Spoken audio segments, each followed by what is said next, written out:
You have been lied to since the day you were born. Polite equals safe, small equals secure, soft equals strong. They taught you to shrink, be pleasant, agreeable, unobtrusive, and called that virtue. Look at your life now. Who climbs? The one who asked permission, or the one who seized the throne? Who commands respect, the smiling nodder, or the person who says no and does not flinch? Hear this plainly. Politeness is often the civilized mask of submission. Excessive courtesy is not goodness. It is a sign nailed above your door that reads, pray. By apologizing for your existence, you announce that your needs are secondary, your time is cheap, your boundaries are negotiable. You tell predators, manipulators, and competitors that you are safe to push. You think you are keeping the peace. In truth, you are eroding your standing, draining authority drop by drop, until only a shell remains that the world feels free to ignore. If you feel unseen, talked over, or undervalued, it is rarely lack of talent. More often, it is your behavior betraying you. We will now excise 7 habits, microscopic rituals you perform without thought in emails, in meetings, when ordering coffee, anywhere the world measures you. You believe these moves make you professional, a team player. They do the opposite. They leak your status faster than any scandal, until reputation is a ghost. Cut just 3 of these habits, and overnight the air in the room will change. People will not know why, but they will notice the pressure shift when you enter. This is not an injunction to become a brute or a villain. It is a call to a more dangerous honesty, to stop pretending. In a society addicted to polite fictions, nothing is more terrifying than someone who no longer needs them. Prepare for a surgical removal. Habit 1, the apology reflex. Someone bumps you in the street, what spills first from your mouth? Sorry. The waiter brings the wrong plate, you begin. Sorry, but. You need to ask a question in a meeting, and you begin with, sorry to interrupt, stop it. You are bleeding power.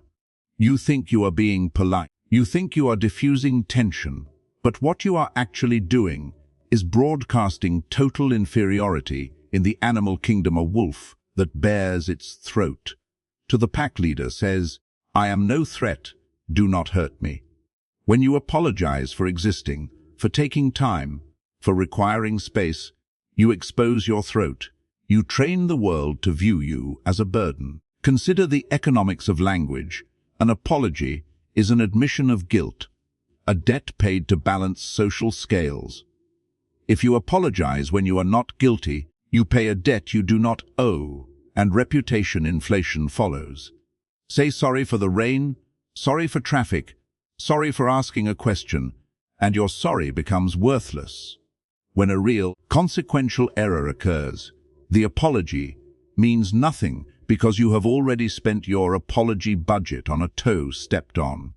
This habit grows from a fear of conflict, a thorn response meant to preempt aggression by lowering yourself. Yet the darker truth is that people do not respect those who lower themselves. They despise them. Psychology calls this dominance complementarity. Submissive behavior wires the other to act dominant. By apologizing, you force them to look down and hand them the whip. The remedy is simple. Flip the script. Do not apologize for a negative. Thank for a positive. Replace sorry, I'm late with thank you for your patience. Replace sorry to bother you with thank you for making time. Do you feel the difference? Sorry I'm late frames you as a failure begging forgiveness.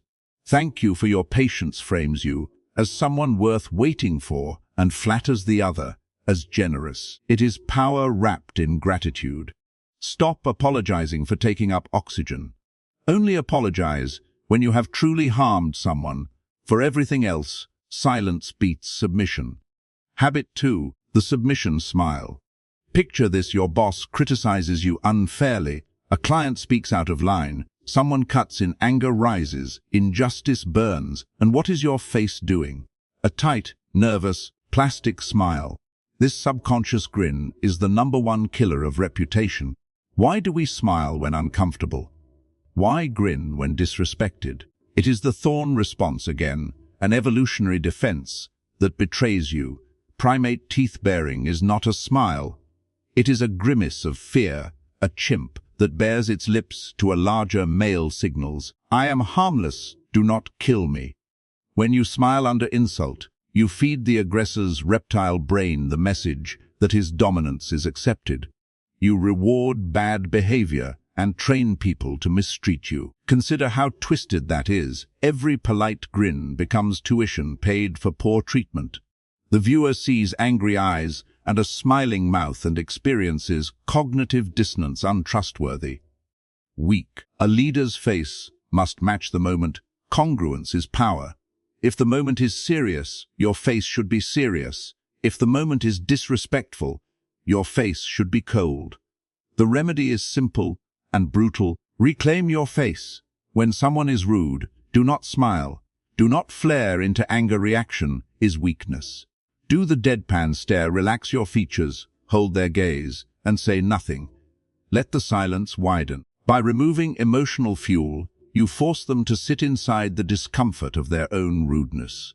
They will squirm, stutter, try to fill the void because their attack did not land. They expected a nervous smile. You gave a stone wall, and the power shifts. Stop smiling when you are not happy. It confuses allies and emboldens enemies. Habit 3. The oversharing justification. You are asked for a favor you do not want. You miss a deadline. You decline an invitation, and you do not stop at no. You spill a monologue. My cat is sick. My car broke down. I've been overwhelmed. You vomit words, over-explaining. In the world of dark psychology, this is the JADE technique: justify, argue, defend, explain. It is a trauma response from a childhood where no demanded a legal defense. In the adult arena of reputation and power, over-explanation is a death sentence, because he who speaks less wins. Give reasons, and you hand ammunition for debate. Say, I can't help, I don't have a truck, and they will rent one. Say, I'm busy Tuesday, and they will propose Wednesday. You have turned a boundary into a negotiation. More importantly, over-explaining signals guilt it announces. You do not believe you have the right to say no. You are asking permission for a boundary, submitting evidence to a jury and hoping for acquittal. High-status people do not do this. A CEO does not write a 3-page essay to decline a meeting. They simply decline. No is a complete sentence. That doesn't work for me is a complete thought. The fix: practice the executive no. Give the refusal and at most one vague reason. I can't make it. I have a prior commitment. My schedule is full. And then the hardest part: stop talking. Do not fill the silence that follows. That silence is where your dignity lives. If the urge to explain rises, name it for what it is: anxiety, your inner child terrified of rejection, and let the adult speak. Your reasons are for you, not for a jury. Stop acting like you're on trial for living your life. Habit 4. The does that make sense trap. You finish explaining a complex idea, lay out your plan, give instructions, and then drop the chisel that destroys everything. Does that make sense? You think you are being considerate. You are not. The subtext: I am a terrible communicator who cannot string a coherent sentence together. Subtext B: I think you are incapable of grasping this. It is a lose-lose wrapped in a polite question. Psychologists call it assurance, seeking a verbal tick that reveals insecurity. You are not checking comprehension. You are begging for validation. Imagine a pilot over the intercom saying, "We will encounter turbulence. Does that make sense?" You would clutch the armrests. A leader assumes clarity because a leader knows the subject. When you ask, "Does that make sense?" you lower your status and place the listener as judge of your words. The fix: delete the phrase. Assume you made sense. If you must check understanding, flip the dynamic from seeking validation to inviting collaboration. Instead of "Does that make sense?" ask, "What are your thoughts?" or "How does that sound to you?" It keeps you in the driver's seat. It treats the other person as a peer, not a confused student, and it treats you as an authority, not a nervous amateur. Trust your voice. If they do not understand, let them carry the responsibility to ask. Habit 5, the yes addiction, pathological agreeableness. We celebrate the yes man, always available, always agreeable, always ready. You believe being the go-to makes you indispensable. It makes you invisible. Economics is merciless when the supply of your time is infinite. Its value collapses. Scarcity creates worth. Gold matters because it is rare. Air is vital yet free because it is everywhere. You have become air necessary, taken for granted. This agreeableness is born of abandonment fear. Say no, and they will leave. Your usefulness is the price of belonging. So you become a resource to be mined.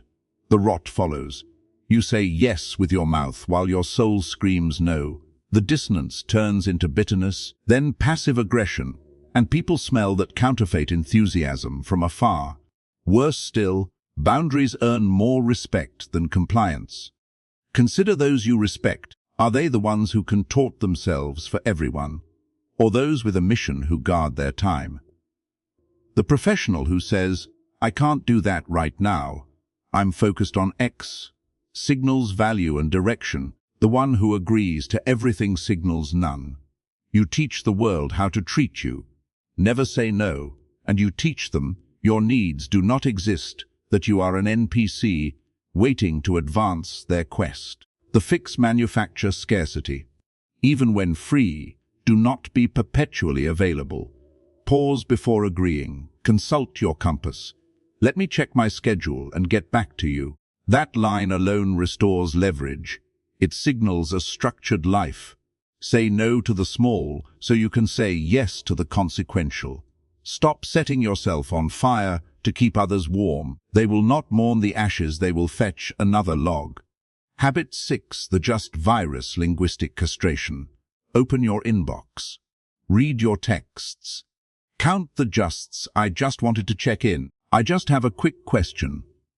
I'm just following up. This 4-letter word is a reputation-killing disease. It is the verbal equivalent of walking into a room with a kick me sign taped to your forehead we use just to soften the blow, to make ourselves smaller so we do not appear aggressive. I just wanted to ask translates to, I know my existence is an annoyance, so I will shrink my request to the microscopic to avoid anger. Linguists call this hedging, a protective shield for those terrified of their own authority. The irony is brutal. Qualifiers just kind of, maybe signal to the listener's primal brain that you do not believe in what you say. And if you do not believe it, why should they?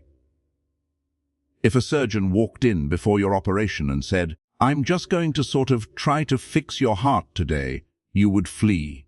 You want certainty. Ambiguity is danger. When you hedge, you are not polite. You are unsafe, making others anxious because they cannot feel your backbone. Humans prize confidence over competence. It is an ugly bias, but it is real. Minimize your speech, and others will minimize your value. You frame your request as a burden before it is heard. The fix: a 7-day just detox. Delete just from every message before you send. It will feel aggressive. Your brain will cry too harsh. Resist. Type I am checking in on the report. It is clear. Type I have a question. It is not demanding, it is factual. Leaders do not just want a moment, they take it because they know they matter. Stop apologizing for intent. Habit 7, the self-roast ritual. The final nail, you think, is charm, self-deprecation, like, I'm such a disaster today. I'm terrible at math. Don't ask me. I'm a mess. Which you believe makes you humble and relatable. It makes you a liability. 2 dark mechanisms are at work. First, confirmation bias. The lazy brain grabs your shortcut and files it away. Tell people I am disorganized, and they will label you. Then watch their perception filter your actions to fit the tag. If you drop a pen, they think, see, He said he was a disaster. If you do something great, they ignore it because it does not fit the label. You are actively marketing your own incompetence. Stop doing the opposition's research for them. The second mechanism is forced emotional labor, and this is the part that is actually rude. When you insult yourself, "I look so ugly today," you force the listener into an awkward social contract. Social norms demand they disagree to say, "No, no, you look great," and their disagreement is unpaid emotional labor you extract to soothe your insecurity. You are fishing for validation and trapping friends and colleagues in a script where they must perform kindness on demand. It is exhausting to be around someone who constantly trashes themselves. Eventually, they stop arguing. Eventually, when you say, "I'm a mess," they simply nod, and that is the day your reputation dies. The fix kill the self-roast. If you err, own it, fix it, and move on. Do not make it a character trait. "I made an error on the spreadsheet. Here is the corrected version." Not, "I'm so stupid. I always mess up numbers." Separate behavior from identity. If you wish to be humble, highlight others. Do not debase yourself. True humility is not thinking less of yourself. It is thinking of yourself less. Why do we apologize, smile, hedge, and roast ourselves into oblivion? Because we fear our own shadow.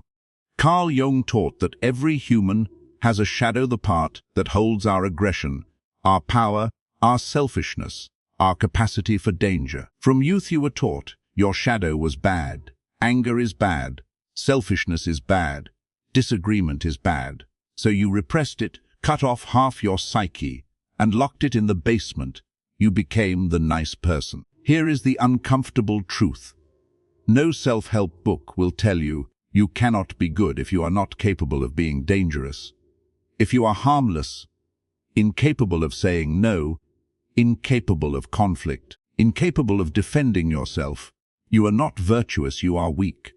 A rabbit is not virtuous because it does not eat the wolf. It cannot eat the wolf. True virtue, true power, is the capacity for mayhem, for aggression, for rudeness if required, held under voluntary control. That is what being gentle means. You must have the power to be gentle. Otherwise you are not gentle, you are broken. The habits we have cut through the smiling, the apologizing, the self-deprecation, are the markers of a person who has rejected their shadow. You are trying to prove to the world, "Look, I am harmless. I am nice. Please love me." And the world looks at you with contempt, for it knows a person who cannot protect themselves, cannot protect others. When you stop these habits, you are not becoming a villain. You are integrating your shadow. You show your teeth for a moment, not to bite, but to smile. And in that flash people see you whole. They see boundaries. They see self-respect. And because you respect yourself, they will respect you. This is not an instant cure.